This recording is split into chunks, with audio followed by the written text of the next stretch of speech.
নমস্কার বন্ধুরা, WBCS and PSC coaching চ্যানেলে তোমাদের সকলকে ওয়েলকাম জানাচ্ছি। আজকে আমি তোমাদের জন্য তোমাদের যে আপকামিং PSC মিসলেনিয়াস পরীক্ষাটা আসছে সেই পরীক্ষার প্রিভিয়াস ইয়ার পলিটির সেট 8 তথা শেষ সিরিজটা নিয়ে এসেছি। আশা করছি প্রশ্নগুলো তোমাদের প্রিভিয়াস ইয়ার তোমাদের PSC মিসলেনিয়াস ছাড়াও অন্য যে কোনো পরীক্ষাতে কাজে আসবে। সে যে কোনো গভর্নমেন্ট পরীক্ষা যেমন ক্লার্কশিপ, গ্রাম পঞ্চায়েত, রেলওয়ে, যে কোনো গভর্নমেন্ট পরীক্ষায় দেখবে এই প্রশ্নগুলো কিন্তু তোমাদের খুবই উপকারে আসবে। আর আমার ভিডিওগুলো যদি তোমাদের ভালো লাগে তাহলে ভিডিওগুলোকে লাইক করো, পারলে চ্যানেলটাকে সাবস্ক্রাইব করে শেয়ার করো, খারাপ লাগলে ডিসলাইক করে অবশ্যই কমেন্টে জানিও। তো চলো বন্ধুরা, আজকের ক্লাসটা শুরু করা যাক। আজকের প্রথম প্রশ্ন, পঞ্চায়েত গঠিত হয় মিসলেনিয়াস 2009। অপশানগুলো দেখে নেওয়া যাক। অপশান 1 গ্রাম পঞ্চায়েত, অপশান 2 অঞ্চল পঞ্চায়েত, অপশান 1 হচ্ছে গ্রাম পঞ্চায়েত, অঞ্চল পঞ্চায়েত, জেলা পরিষদ। অপশান 2 গ্রাম সভা, আঞ্চলিক পরিষদ, জেলা পরিষদ। অপশান 3 গ্রাম পঞ্চায়েত, আঞ্চলিক পরিষদ, জেলা পরিষদ। অপশান 4 গ্রাম পঞ্চায়েত, পঞ্চায়েত সমিতি, জেলা পরিষদ। সঠিক উত্তর কী হবে? আশা করি তোমরা সকলেই জানো, গ্রাম পঞ্চায়েত, পঞ্চায়েত সমিতি, জেলা পরিষদ। তাহলে পঞ্চায়েত কী কী নিয়ে গঠিত হয় বর্তমানে? গ্রাম পঞ্চায়েত, পঞ্চায়েত সমিতি, জেলা পরিষদ। আর এই পঞ্চায়েত সম্বন্ধে আমরা কত নম্বর পার্টে জানতে পারি? নবম পার্টে জানতে পারি। কত নম্বর তপশিলে জানতে পারি? একাদশতম তপশিলে জানতে পারি। আর পঞ্চায়েত সম্বন্ধে একটা গুরুত্বপূর্ণ অ্যামেন্ডমেন্ট, সেটা হচ্ছে 1992 সালে হয়েছিল, মানে গুরুত্বপূর্ণ একটা সংবিধান সংশোধন, যেটা 73তম সংবিধান সংশোধন, যেটা 1992 সালে হয়েছিল। এবং এই সংবিধান সংশোধনের মাধ্যমেই কিন্তু পঞ্চায়েত আমাদের ভারতের সংবিধানে অন্তর্ভুক্ত হয়েছিল এবং এটার জন্য একটা নতুন করে পার্ট ও একাদশতম তপশিলটা কিন্তু সংযুক্ত হয়েছিল। আর পঞ্চায়েত আমাদের কত নম্বর ধারাতে বিবৃত আছে? 243 থেকে 243-এর ও নম্বর ধারার ভিতরে কিন্তু পঞ্চায়েত বিবৃত আছে পঞ্চায়েত সম্বন্ধে। আর এই সম্বন্ধে আরেকটু কিছু নোট দেখে নেওয়া যাক। 1959 সালে খুব গুরুত্বপূর্ণ কোন কমিটির সুপারিশ অনুসারে যদি বলে যে ভারতবর্ষে পঞ্চায়েত ব্যবস্থা সূচনা হয়েছিল? 1959 সালে বলবন্ত রায় কমিটির সুপারিশ অনুসারে। আর যদি বলে যে কোথায় প্রথম পঞ্চায়েত ব্যবস্থা সূচনা হয়েছিল? রাজস্থানের নাগর জেলায় প্রথম পঞ্চায়েত ব্যবস্থা শুরু হয়েছিল। তাহলে 1959 সালে বলবন্ত রায় কমিটির সুপারিশ অনুসারে রাজস্থানের নাগর জেলায় প্রথম পঞ্চায়েত ব্যবস্থা শুরু হয়। আচ্ছা, এই সম্বন্ধে আরেকটু নোট দেখে নেওয়া যাক। তোমাদের যে তপশিলটা বলছিলাম, যে তপশিলে পঞ্চায়েত সম্বন্ধে বর্ণিত আছে, ওখান থেকেও আরও কিছু গুরুত্বপূর্ণ প্রশ্ন আছে, সেগুলো আমি জানিয়ে দিচ্ছি। ভারতের সংবিধানের একাদশতম তপশিলে কিন্তু পঞ্চায়েত ব্যবস্থা বর্ণিত আছে, যেটা 73তম অ্যামেন্ডমেন্ট দ্বারা যুক্ত হয়েছিল। একাদশতম তপশিলটা তোমাদের একটু আগেই বলেছি। আর সেখানে পার্টিকুলারলি কোন আর্টিকেলটা আছে পঞ্চায়েত তো 243 থেকে 243-এর ওর মধ্যে বিবৃত আছে, কিন্তু একাদশতম তপশিলে পঞ্চায়েত সম্বন্ধে বিবৃত আছে, সেখানে 243-এর জি নম্বর ধারাটা কিন্তু, মানে 243-এর জি নম্বর আর্টিকেলটা কিন্তু ভালো করে বিবৃত আছে। আর ওখানে কটা পঞ্চায়েত সংক্রান্ত কটা বিষয় রয়েছে এটাও কিন্তু পরীক্ষাতে আসে, যে একাদশতম তপশিলে পঞ্চায়েত সংক্রান্ত কটি বিষয় বিবৃত আছে, তখন হবে 29টি বিষয়। এটাও কিন্তু তোমরা ভালো করে মনে রেখো যে একাদশতম তপশিলে পঞ্চায়েত সংক্রান্ত 29টি বিষয় বিবৃত আছে। আর ভারতবর্ষে কোন কোন রাজ্যে কিন্তু পঞ্চায়েত ব্যবস্থা নেই? নাগাল্যান্ড, মেঘালয় ও মিজোরাম রাজ্যে এখনও পর্যন্ত কিন্তু কোনো পঞ্চায়েত ব্যবস্থা নেই, এটাও কিন্তু পরীক্ষাতে আসে। তাহলে নাগাল্যান্ড, মেঘালয় আর মিজোরাম রাজ্যে এখনও পর্যন্ত কিন্তু পঞ্চায়েত ব্যবস্থা নেই। তো চলো বন্ধুরা, পরের প্রশ্ন, রাষ্ট্রপতি ও লোকসভার মধ্যে যোগসূত্র কে স্থাপন করে মিসলেনিয়াস 2009? অপশানগুলো দেখে নেওয়া যাক। অপশান 1 প্রধানমন্ত্রী, অপশান 2 লোকসভার অধ্যক্ষ, অপশান 3 রাজ্যসভার চেয়ারম্যান, অপশান 4 অ্যাটর্নি জেনারেল। সঠিক উত্তর কী হবে? সঠিক উত্তর হবে প্রধানমন্ত্রী। তাহলে রাষ্ট্রপতি ও লোকসভার মধ্যে কে যোগসূত্র স্থাপন করে? প্রধানমন্ত্রী। এটা কত নম্বর আর্টিকেলের মধ্যে বর্ণিত আছে? 78 নম্বর আর্টিকেলের মধ্যে বর্ণিত আছে। তো চলো বন্ধুরা, পরের প্রশ্ন, সংসদের যৌথ অধিবেশনে কে সভাপতিত্ব করেন মিসলেনিয়াস 2008? অপশানগুলো দেখে নেওয়া যাক। অপশান 1 রাষ্ট্রপতি, অপশান 2 প্রধানমন্ত্রী, অপশান 3 রাজ্যসভার সভাপতি, অপশান 4 লোকসভার অধ্যক্ষ। সঠিক উত্তর কী হবে? সঠিক উত্তর হবে লোকসভার অধ্যক্ষ। এটা কত নম্বর ধারার মধ্যে বর্ণিত আছে? 108 নম্বর ধারার মধ্যে বর্ণিত আছে। তাহলে সংসদের যৌথ অধিবেশনে কে সভাপতিত্ব করেন? লোকসভার অধ্যক্ষ। আর এই সময় তোমাদের আরেকটু জানিয়ে রাখি, যদি লোকসভার অধ্যক্ষ না থাকে, মানে লোকসভার স্পিকার যদি অনুপস্থিত থাকে, তাহলে ডেপুটি স্পিকার কিন্তু এই যৌথ অধিবেশনে সভাপতিত্ব করেন। আর ডেপুটি স্পিকারের অনুপস্থিতিতে ডেপুটি চেয়ারম্যান কিন্তু এই সংসদের যৌথ অধিবেশনে সভাপতিত্ব করেন। আর এই সংসদের যৌথ অধিবেশন কে আহ্বান করেন? এটা কিন্তু খুবই গুরুত্বপূর্ণ প্রশ্ন। সংসদের যৌথ অধিবেশন আহ্বান করেন ভারতের রাষ্ট্রপতি। তো চলো বন্ধুরা, পরের প্রশ্ন, ভারতের সংসদ গঠিত হয় মিসলেনিয়াস 2009? অপশানগুলো দেখে নেওয়া যাক। অপশান 1 লোকসভা ও রাজ্যসভা, অপশান 2 রাষ্ট্রপতি, লোকসভা ও রাজ্যসভা, অপশান 3 রাষ্ট্রপতি, লোকসভা, রাজ্যসভা ও প্রধান নির্বাচন কমিশনার, ও অপশান 4 লোকসভা, রাজ্যসভা ও সুপ্রিম কোর্টের প্রধান বিচারপতি। সঠিক উত্তর কী হবে? ভারতের সংসদ বা পার্লামেন্ট কী কী নিয়ে গঠিত? লোকসভা, রাজ্যসভা ও রাষ্ট্রপতি। এটা কত নম্বর আর্টিকেলের মধ্যে বর্ণিত আছে? ভারতীয় সংসদ কীভাবে গঠন হবে? 79 নম্বর ধারার মধ্যে বর্ণিত আছে। চলো বন্ধুরা, পরের প্রশ্ন, রাষ্ট্রপতি তার পদ থেকে অপসারিত হতে পারে মিসলেনিয়াস মিসলেনিয়াস 2009 অপশানগুলো দেখে নেওয়া যাক। অপশান 1 রাষ্ট্রবিরোধী কার্যকলাপের জন্য, অপশান 2 প্রতারণার জন্য, অপশান 3 সংবিধান লঙ্ঘনের দায়ে, অপশান 4 কর্মে অদক্ষতার জন্য। তাহলে রাষ্ট্রপতি কী জন্য অপসারিত হতে পারে তার পদ থেকে? সংবিধান লঙ্ঘনের দায়ে। এটা কত নম্বর ধারার মধ্যে বর্ণিত আছে? রাষ্ট্রপতির তার পদ থেকে অপসারিত হতে পারে এই প্রসেসটা 61 নম্বর ধারার ভিতরে, 61 নম্বর আর্টিকেলের মধ্যে এটা বর্ণিত আছে। আর এই যে তিনি যে তার পদ থেকে এই যে অপসারণের ব্যাপারটা, এটাকে কি বলা হয়? ইমপিচমেন্ট, বাংলায় বললে অভিশংসন। এই দুটো টার্মই কিন্তু তোমরা মনে রেখো।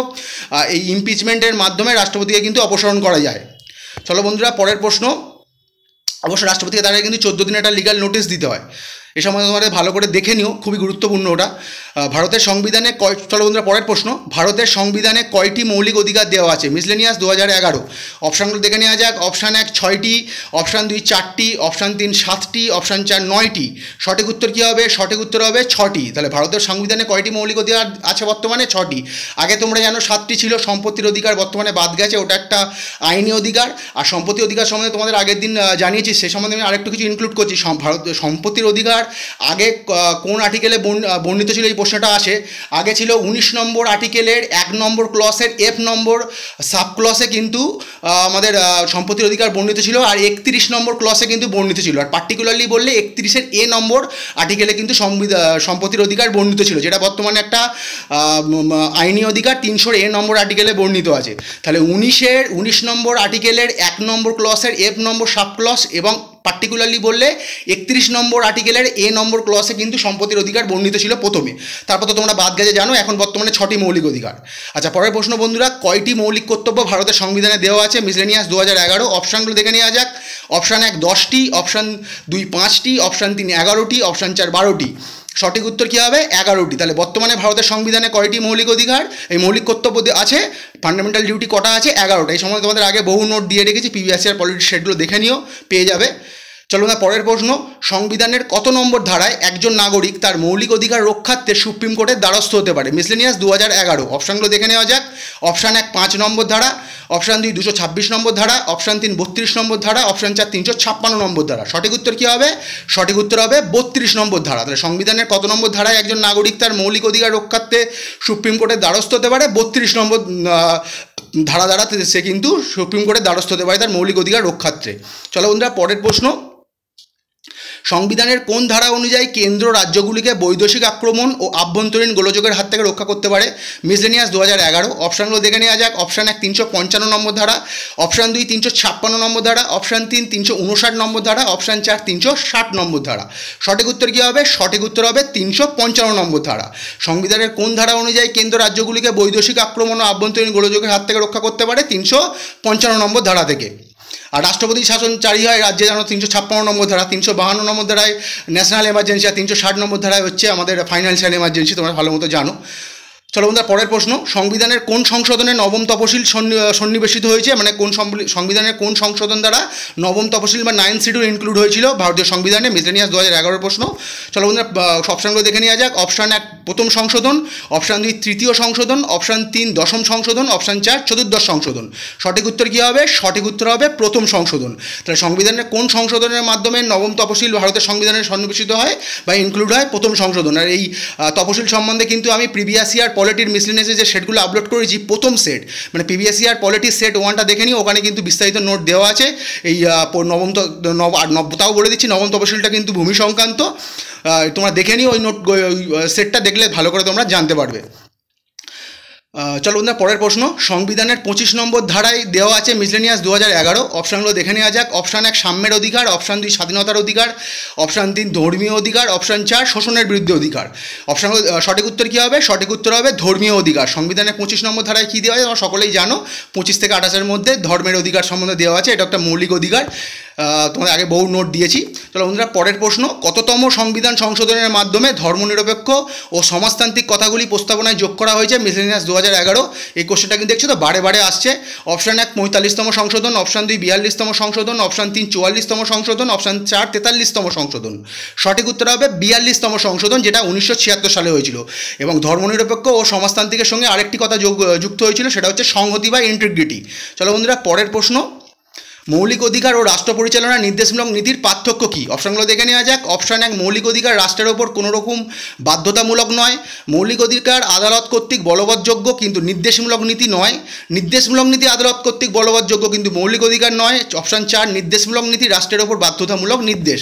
সঠিক উত্তর কী হবে? সঠিক উত্তর হবে মৌলিক অধিকার আদালত কর্তৃক বলবৎযোগ্য কিন্তু নির্দেশমূলক নীতি আদালত কর্তৃক বলবৎযোগ্য নয়। চলো বন্ধুরা, পরের প্রশ্ন, কোন কেন্দ্রীয় শাসিত অঞ্চলে একমাত্র নিজস্ব হাইকোর্ট আছে? কোন কেন্দ্রীয় শাসিত অঞ্চলে একমাত্র নিজস্ব হাইকোর্ট আছে? মিসেলিনিয়াস 2013 প্রশ্ন, খুব গুরুত্বপূর্ণ। অপশান এক, আন্দামান ও নিকোবর। অপশান দুই, দমন ও দিউ। অপশান তিন, দিল্লি। অপশান চার, লাক্ষাদ্বীপ। সঠিক উত্তর কী হবে? দিল্লির। মানে যে কটা ইউনিয়ন টেরিটরি আছে তার ভেতরে একমাত্র দিল্লির কিন্তু নিজস্ব হাইকোর্ট আছে। আর এই সম্বন্ধে নোট দেখে নেওয়া যায়, আন্দামান নিকোবর কোন হাইকোর্টের আন্ডারে আছে? কলকাতা হাইকোর্টের আন্ডারে। দমন ও দিউ কোন হাইকোর্টের আন্ডারে আছে? বোম্বে হাইকোর্টের আন্ডারে। আর লাক্ষাদ্বীপ কোন হাইকোর্টের আন্ডারে আছে? কেরালা হাইকোর্টের আন্ডারে। খুব গুরুত্বপূর্ণ, এগুলো কিন্তু পরীক্ষায় ইন্ডিভিজুয়ালি তোমায় জিজ্ঞেস করতে পারে যে কোন কেন্দ্রশাসিত অঞ্চল কোন হাইকোর্টের আন্ডারে আছে। চলো আমরা পরের প্রশ্ন, দুটি সংসদীয় অধিবেশনের মধ্যবর্তী সর্বাধিক কত ব্যবধান দেওয়া যায়? মানে দুটি সংসদীয় অধিবেশনের মধ্যে সর্বাধিক কত গ্যাপ দেওয়া যায়? মিসেলিনিয়াস 2013 প্রশ্ন। অপশান এক 4 মাস। অপশান দুই 3 মাস। অপশান দুই 3 মাস। অপশান তিন 6 মাস। অপশান চার 6 সপ্তাহ। সঠিক উত্তর কী হবে? সঠিক উত্তর হবে 6 মাস। দুটি সংসদীয় অধিবেশনের মধ্যবর্তী সর্বাধিক কত ব্যবধান দেওয়া যেতে পারে? 6 মাস ব্যবধান দেওয়া যেতে পারে। চলো বন্ধুরা, পরের প্রশ্ন, শিক্ষার অধিকার আইন ও সুপ্রিম কোর্টের নির্দেশ অনুসারে বেসরকারি বিদ্যালয়গুলিকে কত শতাংশ ছাত্রছাত্রীদের অবনৈতিক শিক্ষা দেওয়ার কথা বলা হয়েছে? মিসেলিনিয়াস 2013। অপশানগুলো দেখে নেওয়া যাক। অপশান এক 30%। অপশান দুই 22%। অপশান তিন 25%। অপশান চার 35%। সঠিক উত্তর কী হবে? শিক্ষার অধিকার আইন ও সুপ্রিম কোর্টের নির্দেশ অনুসারে বেসরকারি বিদ্যালয়ে কত শতাংশ ছাত্রছাত্রীদের অবনৈতিক শিক্ষা দেওয়ার কথা বলা হয়েছে? সঠিক উত্তর হবে 25%। তো চলো বন্ধুরা, পরের প্রশ্ন, রাষ্ট্রপতি কখন অধ্যাদেশ জারি করতে পারেন? মিসেলিনিয়াস 2013। অপশানগুলো দেখে নেওয়া যাক। অপশান এক, সংসদের অধিবেশন না চলাকালীন। অপশান দুই, জরুরি অবস্থায়। অপশান তিন, সংসদের অধিবেশন চলাকালীন। অপশান চার, উপরের কোনোটাই নয়। সঠিক উত্তর কী হবে? সংসদের অধিবেশন না চলাকালীন। তাহলে রাষ্ট্রপতি কখন অধ্যাদেশ বা অর্ডিন্যান্স জারি করতে পারে? সংসদের অধিবেশন না চলাকালীন। এটা কত নম্বর ধারার মধ্যে আছে? 123 নম্বর ধারার মধ্যে আছে। পরের প্রশ্ন বন্ধুরা, 309 নম্বর ধারা সংসদ ও রাজ্য আইনসভাকে ক্ষমতা দেয়, মানে 309 নম্বর ধারায় সংসদ ও রাজ্য আইনসভাকে ক্ষমতা দেয়। অপশানগুলো দেখে নেওয়া যাক। অপশান এক, কেন্দ্র ও রাজ্যের সরকারি কর্মচারীদের নিয়োগ ও চাকুরির শর্তাবলী। অপশান দুই, কম্পট্রোলার ও অডিটর জেনারেলের ক্ষমতা ও কর্তব্য নিয়ন্ত্রণ করা। অপশান তিন, ভারতের বৈদেশিক সার্ভিস নিয়ন্ত্রণ। অপশান চার, উপরের কোনোটাই নয়। তাহলে 309 নম্বর ধারায় কী আছে? সঠিক উত্তর হবে কেন্দ্র ও রাজ্য সরকারের কর্মচারীদের নিয়োগ ও চাকুরির শর্তাবলী। চলো আমরা পরের প্রশ্ন, ধর্মনিরপেক্ষ কথাটি ভারতের সংবিধানের মুখপত্রে মানে প্রিএমবেলে গৃহীত হয়। মিসেলিনিয়াস 2018 প্রশ্ন। অপশানগুলো দেখে নেওয়া যাক। অপশান এক 42তম সংশোধন। অপশান দুই 44তম সংশোধন। অপশান তিন প্রথম সংশোধন। অপশান চার 23তম সংশোধন। সঠিক উত্তর হবে 42তম সংশোধন। 1976 সালে ধর্মনিরপেক্ষের সঙ্গে সমাজতান্ত্রিক ও ইন্টিগ্রিটি বা সংহতি যুক্ত হয়েছিল। তোমরা জানো, একটু আগেই এসছে কোশ্চেনটা, এই সেটাই এসছে। খুব গুরুত্বপূর্ণ এই কোশ্চেনটা কিন্তু। চলো বন্ধুরা, পরের প্রশ্ন, সামাজিক ন্যায়ের ধারণা একটি অবিচ্ছেদ্য অংশ। মিসেলিনিয়াস 2018। অপশানগুলো দেখে নেওয়া যাক। অপশান এক, সংবিধানের মৌলিক কর্তব্যের মধ্যে। অপশান দুই, সংবিধানের মুখপত্রের মধ্যে। অপশান তিন 12 নম্বর ধারার মধ্যে। অপশান চার, সংবিধানের ধর্মের অধিকারের মধ্যে। সঠিক উত্তর কী হবে? সংবিধানের মুখপত্রের মধ্যে বা সংবিধানের প্রিএমবেলের মধ্যে। মানে সামাজিক ন্যায়ের ধারণা মানে যে সমাজতান্ত্রিক, তোমরা জানো যে একটু আগের সেটাই এলো যে 42তম সংবিধান সংশোধনী দ্বারা সমাজতান্ত্রিক ধর্মনিরপেক্ষ যুক্ত হয়েছিল আমাদের প্রিএমবেলে, সেটাই একটুখানি ঘুরিয়ে সমাজতান্ত্রিক না দিয়ে সামাজিক ন্যায় দিয়েছে। তাই এটা কোথায় আপনার অ্যাড আছে? আমাদের সংবিধানের মুখপত্রে বা প্রিএমবেলে। চলো বন্ধুরা, পরের প্রশ্ন, সুপ্রিম কোর্ট কোন কেসে মৌলিক কাঠামো মতবাদ প্রকাশ করে? মানে সুপ্রিম কোর্ট কোন কেসে মৌলিক কাঠামো বা বেসিক স্ট্রাকচার মতবাদ প্রকাশ করে? মিসেলিনিয়াস 2018। অপশানগুলো দেখে নেওয়া যাক। অপশান এক, অজয় হাসিয়া কেস। অপশান দুই, আর.ডি. শেট্টি কেস। অপশান তিন, কেশবানন্দ ভারতী কেস। অপশান চার, ভালসামা কেস। সঠিক উত্তর কী হবে?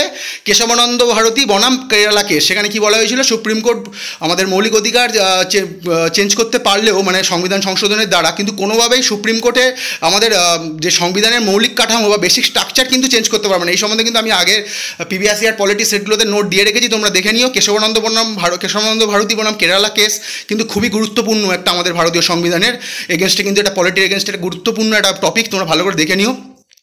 চলো বন্ধুরা, পরের প্রশ্ন, জানার অধিকার ভারতের সংবিধানে সংরক্ষিত আছে মিসলেনিয়াস 2018। অপশানগুলো দেখে নেওয়া যাক। অপশান 1 14 নম্বর ধারা, অপশান 2 19 নম্বর আর্টিকেলের 1 নম্বর ক্লসের সি নম্বর সাব ক্লস, সি নম্বর ধারা মানে সি একটা সাব ক্লস, 20 1 নম্বর ধারা, আর 4টা হচ্ছে 19 1 নম্বর ধারা। এখানে আমার এই 19 1টা হবে না, ওখানে হবে 19 1 এ নম্বর ধারা, ওটা আমার টাইপটা ভুল হয়েছে।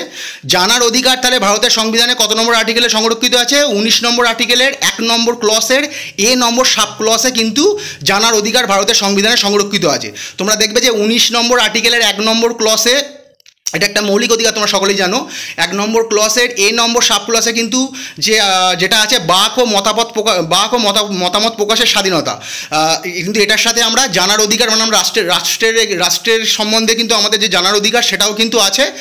এটা ওই 19 1 নম্বর আর্টিকেলের এ নম্বর 19 নম্বর আর্টিকেলের 1 নম্বর ক্লসের এ নম্বর সাব ক্লসে কিন্তু জানার অধিকার ভারতের সংবিধানে সংরক্ষিত আছে। চলো বন্ধুরা, পরের প্রশ্ন, রাষ্ট্রপতি নির্বাচিত হবেন। অপশানগুলো দেখে নেওয়া যাক। অপশান 1 নির্বাচনী কলেজিয়াম দ্বারা, অপশান 2 লোকসভা সদস্যদের দ্বারা, অপশান 3 বিধানসভা সদস্যদের দ্বারা, অপশান 4 উপরের কোনোটাই নয়। সঠিক উত্তর কী হবে? সঠিক উত্তর হবে উপরের কোনোটাই নয়। রাষ্ট্রপতি নির্বাচিত হলে কীভাবে হবে? অপশানগুলো নোট দেখে নেওয়া যাক এই সম্বন্ধে। লোকসভা, রাজ্যসভা ও অঙ্গরাজ্যের বিধানসভার নির্বাচিত সদস্যদের দ্বারা কিন্তু রাষ্ট্রপতি নির্বাচিত হয়। এটা কত নম্বর আর্টিকেলে বর্ণিত আছে? 54 নম্বর ধারায় বর্ণিত আছে। আচ্ছা, কি পদ্ধতিতে বর্ণিত আমাদের রাষ্ট্রপতি নির্বাচিত হয়? একক হস্তান্তরযোগ্য পদ্ধতি বা proportional representation system by voting and transferable vote.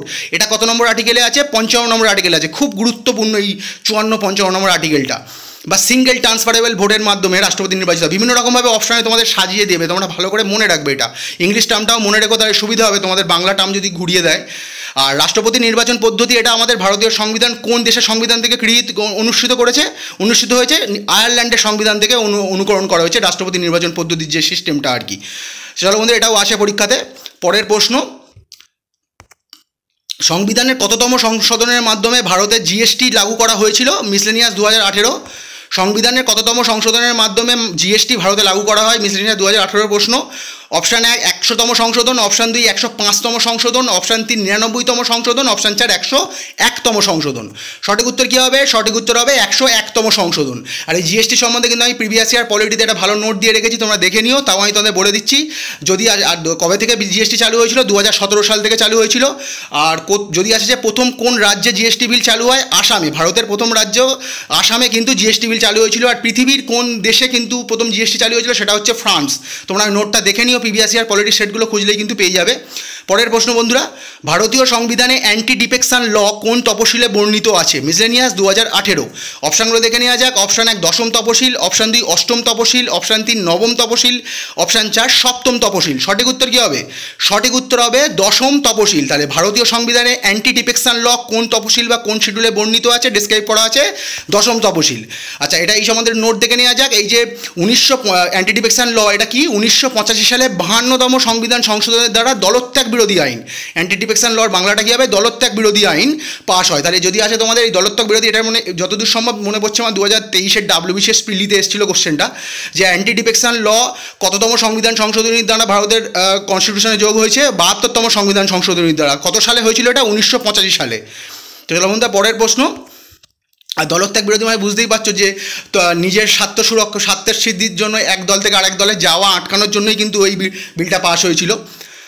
চলো বন্ধুরা, পরের প্রশ্ন, নিম্নলিখিত কোন অধিকারটি ভারতের সংবিধান অনুসারে মৌলিক অধিকার বলে গণ্য হয় না? মিসলেনিয়াস 2019। অপশান 1 শিক্ষার অধিকার, অপশান 2 ধর্মীয় আচরণের অধিকার, অপশান 3 সাম্যের অধিকার, অপশান 4 সম্পত্তির অধিকার। সঠিক উত্তর কী হবে? সঠিক উত্তর হবে সম্পত্তির অধিকার। তাহলে বাকিগুলো সবকটাই মৌলিক অধিকার তোমরা জানো। আর সম্পত্তি অধিকার সম্বন্ধে আমি একটু আগেই বলেছি, তাই সম্পত্তি অধিকার কিন্তু এটা মৌলিক অধিকার নয় বর্তমানে। চলো বন্ধুরা, পরের প্রশ্ন, ভারতের সংবিধানের 23তম ধারায় কী বলা হয়? মিসলেনিয়াস 2019-এর প্রশ্ন। অপশানগুলো দেখে নেওয়া যাক। অপশান 1 ধর্মীয় জবরদস্তি নিষেধকরণ, অপশান 2 মানুষ পাচার নিষেধকরণ, অপশান 3 বন্যপ্রাণী হত্যা নিষেধকরণ, অপশান 4 উপরের কোনোটিই নয়। তাহলে সঠিক উত্তর কী হবে? মানুষ পাচার নিষেধকরণ। মানে 23তম ধারায় আমাদের কী আছে? মানুষ পাচার 23-এর 1 নম্বর ধারাতে আছে এটা। 23 নম্বর আর্টিকেলের 1 নম্বর ক্লসে আছে মানুষ পাচার বা মানুষের ইচ্ছার বিরুদ্ধে তাকে দিয়ে ব্যবসা বা বেকার খাটানো যাবে না। এই সময় তোমাদের আমি পিবিএসআর পলিটিদের নোট দিয়ে রেখেছি। শোষণের বিরুদ্ধে অধিকারে এইখানে একটা আছে, হ্যাঁ, রাইট এগেনস্ট এক্সপ্লয়েশন, এটাও একটা মৌলিক অধিকার, তোমরা জানো সকলেই, 23-24 ধারার মধ্যে আছে। আর 24 নম্বর ধারাও তোমরা জানো যে 6 থেকে 14 বছর বয়সী বাচ্চাদের কোনোভাবেই কলকারখানায় নিযুক্ত করা যাবে না।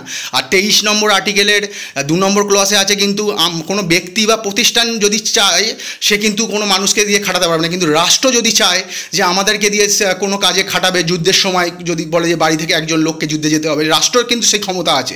কিন্তু কোনো ইনস্টিটিউশন বা কোনো ব্যক্তি কিন্তু কোনো মানুষের ইচ্ছার বিরুদ্ধে খাটাতে পারবে না বা তাকে তো বেচাকেনা তো করতে পারবেই না। চলো বন্ধুরা, পরের প্রশ্ন, ভারতের সংবিধানে কোন ধারা অস্পৃশ্যতা দূরীকরণের সঙ্গে জড়িত? মিসলেনিয়াস 2019। অপশান 1 17 নম্বর ধারা, অপশান 2 18 নম্বর ধারা, অপশান 3 19 নম্বর ধারা, অপশান 4 20 নম্বর ধারা। সঠিক উত্তর কী হবে? সঠিক উত্তর হবে 17 নম্বর ধারা। এটা একটা মৌলিক অধিকার, জানো তোমরা সকলেই, সাম্যের অধিকারের মধ্যে পড়ে। তাহলে কোন ধারা অস্পৃশ্যতা দূরীকরণের সঙ্গে জড়িত? 17 নম্বর ধারা। খুবই সোজা কোশ্চেন, কিন্তু কী হয়, সোজা কোশ্চেনই অনেক সময় পরীক্ষা হলে ভুল হয়ে যায়। ভালো করে তোমরা দেখে নিও যে কোশ্চেনগুলো রিপিট হচ্ছে। চলো বন্ধুরা, পরের প্রশ্ন খুব গুরুত্বপূর্ণ। ভারতীয় সংবিধানের প্রথম নকশা ও তার পাণ্ডুলিপিকরণ নিম্নলিখিত কোন শিল্পীর দায়িত্বে হয়েছিল? মিসলেনিয়াস 2019-এর প্রশ্ন। অপশানগুলো দেখে নেওয়া যাক। Option 1 Jamini Roy, option 2 Nandalal Bose, option 3 Amrita Shergil, option 4 Ganesh Pyne. তাহলে ভারতীয় সংবিধানের প্রথম নকশা ও তার পাণ্ডুলিপিকরণ নিম্নলিখিত কোন শিল্পীর দায়িত্ব হয়েছিল? সঠিক উত্তর হবে নন্দলাল বোস। আচ্ছা, এই সম্বন্ধে আরেকটা নোট দেখে নাও। ভারতের সংবিধান তো জানো তোমরা, এটা হ্যান্ড রিটেন, আর এটা আমাদের পৃথিবীর সবথেকে বৃহৎ কনস্টিটিউশন, যে যত দেশের সংবিধান আছে তার মধ্যে বৃহৎ। আর তোমাদের যদি আসে যে ভারতের সংবিধান তো হ্যান্ড রিটেন, জানো ওটা কে লিখেছিল? হ্যাঁ, মানে নিজে হাতে কে লিখেছিলেন? পেমবিহারী নারায়ণ রায়জাদা। তিনি কিন্তু বিনা পারিশ্রমে 6 মাসের অক্লান্ত পরিশ্রমে কিন্তু ভারতের সংবিধান রচনা করেছিলেন। তখন কিন্তু 8টা শিডিউল ছিল আর 395টা আর্টিকেল ছিল। আর তিনি একজন চারুলিপিকার বা ক্যালিগ্রাফার ছিলেন। এই পেমবিহারী নারায়ণ রায়জাদা, এই নামটা কিন্তু খুবই গুরুত্বপূর্ণ, এটা কিন্তু ভালো করে মনে রেখো। তিনি কিন্তু এই সংবিধান নিজে হাতে লিখেছিলেন। আর নন্দলাল বোস কিন্তু এই প্রথম নকশা ও তার পাণ্ডুলিপিকরণ করেছিলেন। দুটো কিন্তু আলাদা, ভালো করে দেখে নিও। চলো বন্ধুরা, পরের প্রশ্ন, ভারতীয় সংবিধান অনুসারে কী প্রকারের নাগরিকত্ব প্রদান করা হয়? মিসলেনিয়াস 2019। অপশানগুলো দেখে নেওয়া যাক। অপশান 1 একটিমাত্র নাগরিকত্ব, অপশান 2 দ্বৈত নাগরিকত্ব, অপশান 3 রাজ্য ও রাষ্ট্রের 2 নাগরিকত্ব, অপশান 4 বিবিধ নাগরিকত্ব। সঠিক উত্তর কী হবে? সকলেই জানো তোমরা, একটিমাত্র নাগরিকত্ব বা সিঙ্গেল সিটিজেনশিপ। আর নাগরিকত্ব সম্বন্ধে আমরা কত নম্বর পার্ট থেকে জানতে পারি? পার্ট নম্বর 2 বা দ্বিতীয় পার্টে আমরা জানতে পারি। আর 5 থেকে 11 নম্বর ধারার মধ্যে কিন্তু এই নাগরিকত্ব সম্বন্ধে বর্ণনা করা আছে। চলো বন্ধুরা, পরের প্রশ্ন, ভারতীয় সংবিধান অনুসারে কে বা কারা চূড়ান্ত সার্বভৌমত্বের অধিকারী? মিসলেনিয়াস 2019-এর প্রশ্ন। অপশানগুলো দেখে নেওয়া যাক। অপশান 1 আইনসভার সকল নির্বাচিত সদস্য, অপশান 2 ভারতের প্রধানমন্ত্রী, অপশান 3 ভারতের রাষ্ট্রপতি, অপশান 4 ভারতের সকল নাগরিক। তাহলে ভারতীয় সংবিধান অনুসারে কে বা কারা চূড়ান্ত সার্বভৌমত্বের অধিকারী? সঠিক উত্তর হবে ভারতের সকল নাগরিক। তারা আমরাই কিন্তু বা আমার ভারতের সংবিধান অনুসারে চূড়ান্ত সার্বভৌমত্বের অধিকারী। তো চলো বন্ধুরা, আজকের এই পর্যন্ত। পিএসসি মিসলেনিয়াসের পলিটি সেট শেষ হয়ে গেল। ভালো করে সব সেটগুলো তোমরা দেখে নিও, আশা করছি পরীক্ষাতে খুব উপকার আসবে। আর খুব তাড়াতাড়ি আমি পিএসসি মিসলেনিয়াসের অন্য পিবিএসসি এর সেট নিয়ে হাজির হচ্ছি। Good bye.